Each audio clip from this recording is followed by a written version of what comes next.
नमस्कार, आप देख रहे हैं न्यूज की शक्ति और मैं हूं सुरेंद्र सिंह कछवा। आज की हमारी खास रिपोर्ट उन लोगों के लिए है जिन्हें एफआईआर दर्ज कराने के लिए थाने के चक्कर लगाते रहते हैं। अक्सर देखा गया है कि थानों में समय पर इंस्पेक्टर न मिलने और कई औपचारिकताओं के चलते शिकायत दर्ज करवाने में लोगों को काफ़ी परेशानियां होती हैं। लेकिन अब एक नई सुविधा के तहत आप अपनी शिकायत यानी एफआईआर को ऑनलाइन दर्ज करवा सकते हैं, वो भी बिना थाने गए।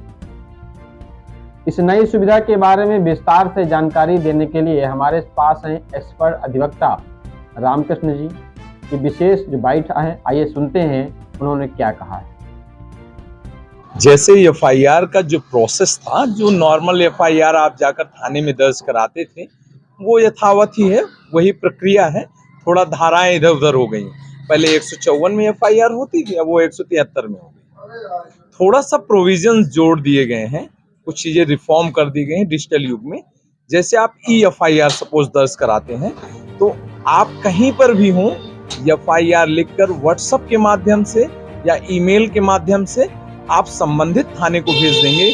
और जब वो एफआईआर व्हाट्सएप के माध्यम से या ईमेल के माध्यम से या किसी भी इलेक्ट्रॉनिक माध्यम से अगर थाने प्रभारी को मिलती है, तो वो इसको रखेगा और उसमें 3 दिन के अंदर आपके साइन करवाएगा और उसको एफआईआर के रूप में लॉन्च कर देगा। यानी आप थाने में तत्काल इंफॉर्मेशन बाहर से भी दे सकते हैं, डिजिटल माध्यम से दे सकते हैं, ताकि लोगों को इस आधार पर एफआईआर कराने में देरी ना हो कि वो किसी वहां पर पहुंच नहीं पाए या कोई और डिले हुआ। तो इस सब डिले की वजह से और डिजिटलाइजेशन का फायदा लेने के लिए ये प्रोविजन जोड़ा गया।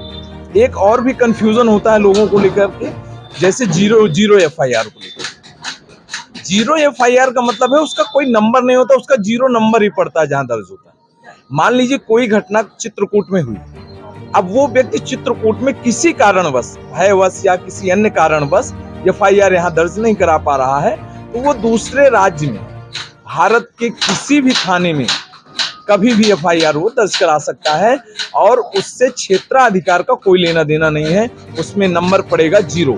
जब जीरो एफआईआर दर्ज हो जाएगी, तो वो जीरो एफआईआर ऑटोमेटिक जहां पर दर्ज की गई है, वो थाना प्रभारी उस संबंधित थाने को जहां का मामला है, जहां पर घटना हुई है, ट्रांसफर कर दी जाएगी। ये जीरो एफआईआर है। और एफआईआर कोई भी इलेक्ट्रॉनिक कम्युनिकेशन के माध्यम से, चाहे आपका व्हाट्सएप हो, चाहे जीमेल हो, चाहे मैसेज हो, किसी भी इलेक्ट्रॉनिक माध्यम से आप एफआईआर दर्ज कर सकते हैं। नहीं, एफआईआर में जो फैक्ट हैं, एफआईआर उन्हीं धाराओं पे दर्ज की जाएगी। वो चाहे आप इलेक्ट्रॉनिक माध्यम से दर्ज कराएं, चाहे थाने जाकर दर्ज कराएं, चाहे आप जीरो एफआईआर दर्ज कराएं किसी अन्य जिले में जाकर या किसी अन्य थाने में जाकर, धाराएं वही रहेंगी।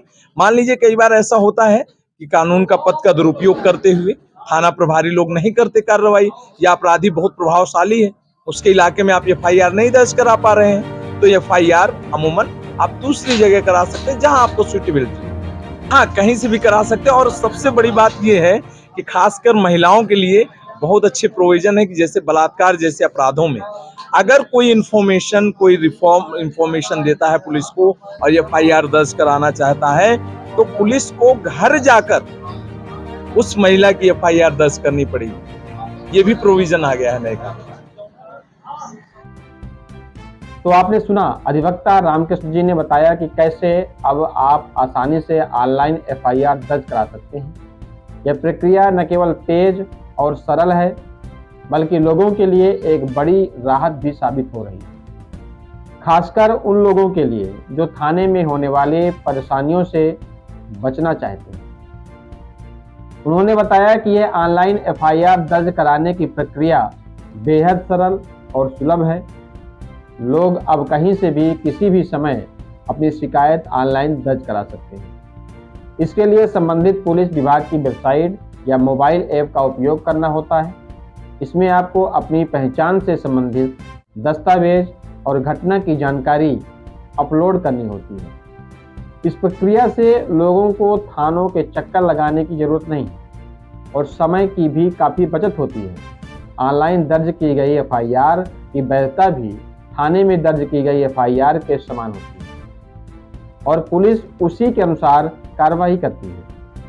यह कदम लोगों के लिए न्याय प्राप्ति की दिशा में एक महत्वपूर्ण सुविधा है। अगर आपको भी कभी FIR दर्ज कराने की जरूरत पड़े तो अब ऑनलाइन माध्यम का उपयोग करें और न्याय की दिशा में एक कदम आगे बढ़ाएं। इसी के साथ बने रहिए न्यूज़ की शक्ति के साथ और मैं महत्वपूर्ण जानकारियां आप तक लाता रहूंगा।